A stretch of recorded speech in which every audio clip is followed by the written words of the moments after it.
A cruise ship was literally run out of town this week full of cruise passengers, and this story is wild.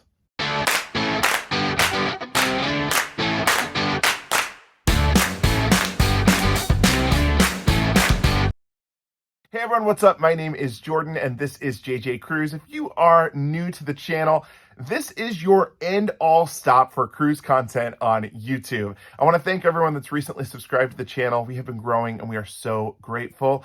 If you're interested in cruise content and you want to be a part of the first 50,000 people here on the channel, please think about hitting that subscribe button below and also hit that thumbs up. Jared and I have recently come back from a beautiful 70 days of cruising in Europe. We cruised throughout the Mediterranean and then we went up north and cruised to Iceland, and finally we cruised the Baltic. We had an incredible cruise in the Baltic Sea. That was, of course, a brand new destination for us. Full review on that coming very soon. But today's story actually kind of relates to where we just came from.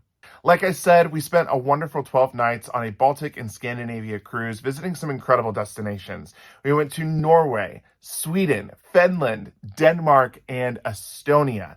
It was absolutely gorgeous, but there was one stop that had been removed from that itinerary, and that was St. Petersburg, Russia. Now, it's no secret that Russia has pretty much been removed from all itineraries since the Russian army invaded Ukraine. This goes without saying, but here on the channel at JJ Cruise, we stand with Ukraine. The emotions were so much more palatable being that close to Russia when we were in the Baltic Sea. You could see the outpouring of love and support for Ukraine every single place that we went. And while we were up cruising the Baltic, there were some pretty wild things happening at another cruise port in the Black Sea. Cruise liners have pretty much stopped going to Russia. That is no secret. However, there are still cruises taking place within Russia and leaving from Russian ports. The Astoria Grande is a cruise ship that is owned by a Turkish company that visits ports of call in the Black Sea. Now, this particular cruise ship leaves from Sochi, Russia, and they are doing cruises every single week. They're visiting ports of call and other places within the Black Sea, and one of the places that is on the weekly itinerary for this cruise ship is the country of Georgia. The country of Georgia does have a cruise stop called Batumi, and Batumi is a very typical cruise port if you are ever cruising in the Black Sea. What the passengers and crew on board the Astoria Grande experienced last week, I don't think any of them could prepare for. This cruise ship pulled up to Batumi and they were met with a large mass amount of protesters.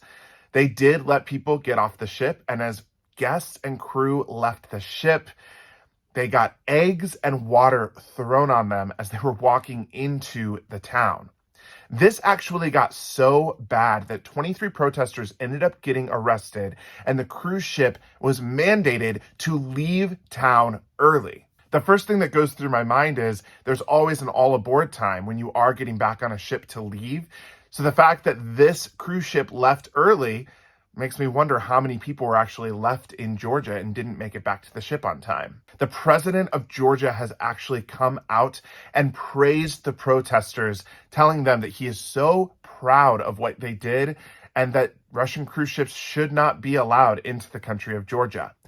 This protest was actually so effective that all calls to this port moving forward have been removed from the Astoria Grande's schedule. We've seen protesters show up at different ports of call before, mostly for environmental reasons. This obviously was for a much greater reason, and it ended up resulting in a much bigger impact. In the time that I have been cruising for about the last 10 years, I have never seen or heard of anything like this happening. I thought this story specifically shows the impact that people can make when they say, no, you cannot come here.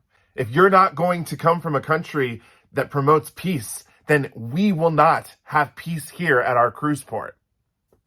That's pretty much what the people of Georgia had to say, and they won. They got their way. That cruise ship will not be going back to Georgia, I don't think anytime soon. It honestly gives a little bit of hope that there are people fighting for the right things and fighting for those who right now are under attack. I am curious if other people had heard of this story because I kind of found it buried in Yahoo News as well as Twitter. So if you could let me know in the comments if this is the first that you're hearing about this story or if you've already heard about it either on YouTube or from other news outlets. Thank you so much for watching. I know this was a very wild and interesting story today, but if you liked the video, please hit the thumbs up and leave a comment below. And until next time, see ya.